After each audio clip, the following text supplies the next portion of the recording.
Most experts agree that one of the traits of contemporary secret societies is that they are no longer guided by ideology, but rather by pure and simple economics. In practice, this means that they use their influence in the corporate world to force entire countries to serve their interests.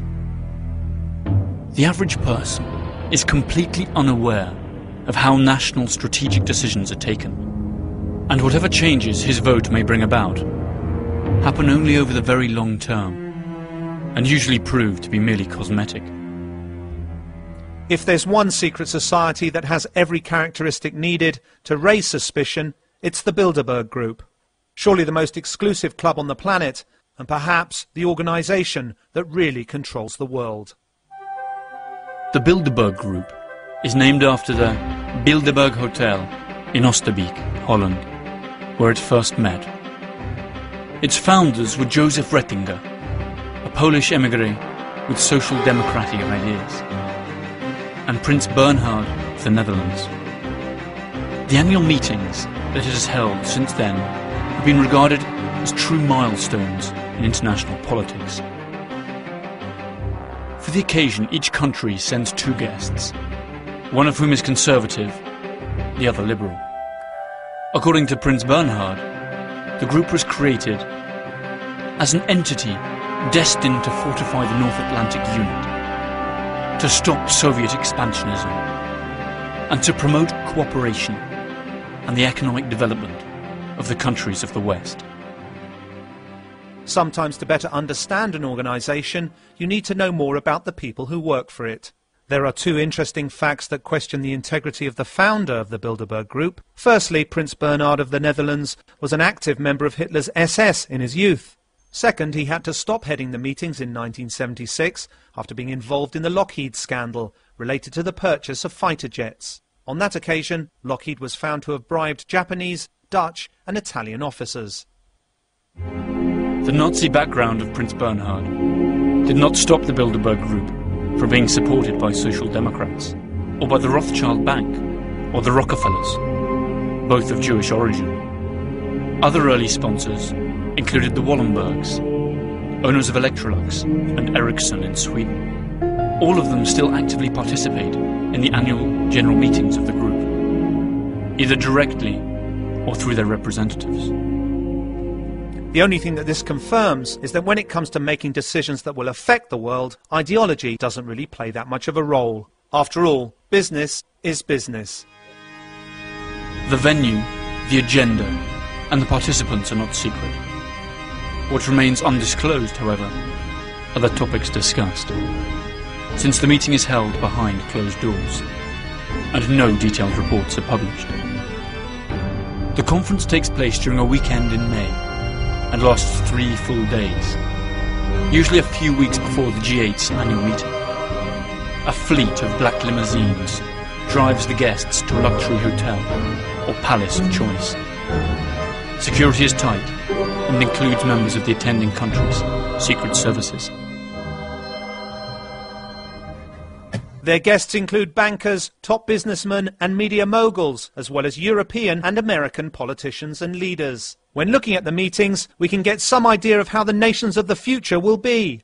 Economic power groups owning both the world's capital and the means for production in an overpopulated planet, sick with poverty and short on natural resources.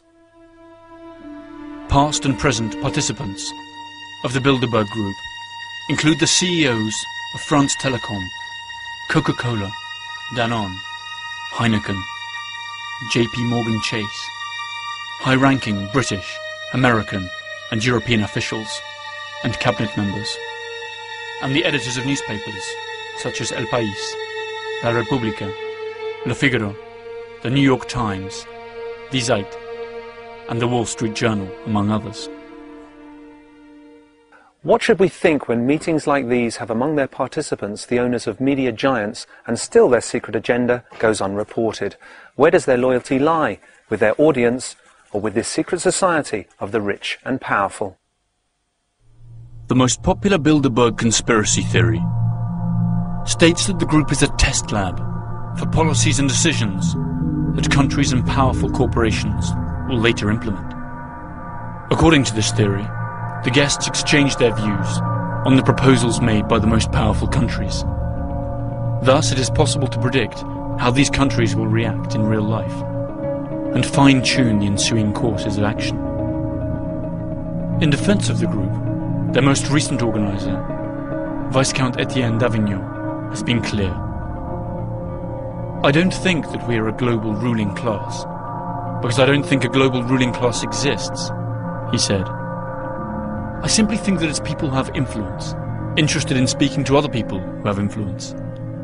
And he added, when people say, this is a secret government of the world, I say that if we were a secret government of the world, we should be bloody ashamed of ourselves.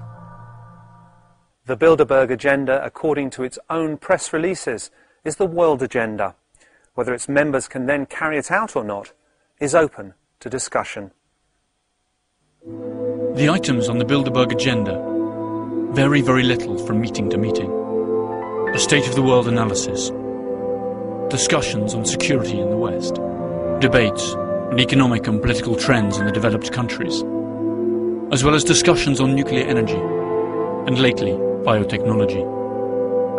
Other famous guests at the group's meetings have included Giovanni Agnelli, then president of Italy's Fiat auto giant, and Henry Kissinger. Bill Clinton, Tony Blair, and Angela Merkel attended before assuming public office, as did Kofi Annan, the former Secretary General of the UN. Annan was married to Raoul Wallenberg's niece. Wallenberg, as we stated before, is the patriarch of the powerful Swedish family that has supported the group from its very beginning. Other participants have included Henry Ford II, Georges Pompidou, Helmut Schmidt, and Baron Edmund de Rothschild, together with the father of the American atomic bomb, J. Robert Oppenheimer. More names follow: Donald Rumsfeld, Alan Greenspan, George Soros, David Rockefeller, Queen Beatrice of the Netherlands, and US Senator and former presidential candidate, John Kerry. The list, while incomplete, represents the greatest amount of economic and political power ever concentrated in one single organization. Curiously enough, there are no disloyal Bilderbergs. Nobody has broken the silence, and if they do speak out, they do so many years after attending the meetings of the group, by which time it is already too late to change events. For many, these brief statements are proof that the suspicions about the group are staggeringly true. Years after participating in a Bilderberg meeting, George McGee, former United States ambassador to Germany, said that the Treaty of Rome that created the European Common Market was born in the Bilderberg meetings. Jack Schenkman, chairman of Amalgamated Bank and also a Bilderberg member, said in 1996, the idea of a common European currency was discussed a great many years before it came about. We also discussed the possibility of the United States re-establishing diplomatic relations with China before President Nixon actually did it. One naturally wants to dismiss conspiracy theories, but it was David Rockefeller himself, a member of Skull and Bones, CFR and the Bilderberg Group, who said something that will be remembered as one of the most brutal confessions ever made. Something must replace governments, and it seems to me that private power is the adequate entity to do it.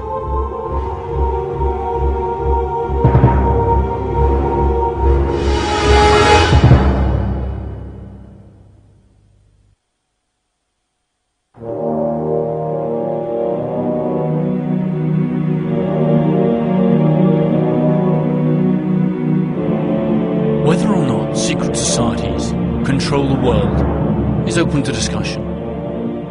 What is clearly undeniable is that the most powerful people in the world are indeed accustomed to belonging to one secret society or another.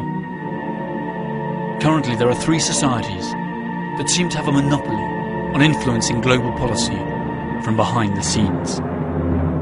Skull and Bones, the Council of Foreign Relations, and the Bilderberg Group. According to their critics, they're not different organisations, but the three heads of the same monster that is dead set on dominating the world through control of labour, capital and land. But there is a fourth organisation that conspiracy theorists keep bringing up. In contrast to the other three, its activities are public and nothing happens behind closed doors. However, that does not seem to stop the accusations against it. It's known as the Trilateral Commission. In 1973, David Rockefeller, also a member of the CFR, requested that his fellow Bilderberg members include Japanese representatives in the group, but the idea was turned down. He then created the Trilateral Commission, which compromises annual private meetings of some 350 people. Again, top businessmen and corporation executives, media moguls, politicians and non-governmental organisations. At this time, including the Japanese. The idea was to create a trialogue involving Asia, America and Europe. US President Jimmy Carter was present at several of its meetings. But the Trilateral is not only criticised by sensationalist authors. One of the most striking accusations came from Barry Goldwater, former Democratic American senator and presidential candidate, who described it in words that would make even the most paranoid person blush. What the Trilateral is really up to is the creation of a world economic power, exceeding the political government of the nations involved. As managers and creators of the system, they will govern the world.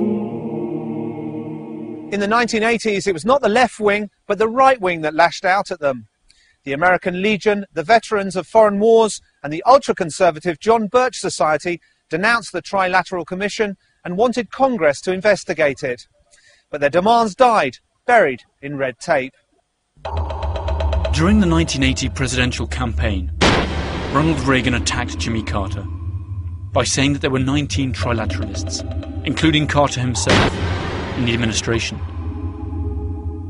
Reagan pledged that if he were elected president, he would not stop until he had exposed all of the secrets of the Trilateral Commission.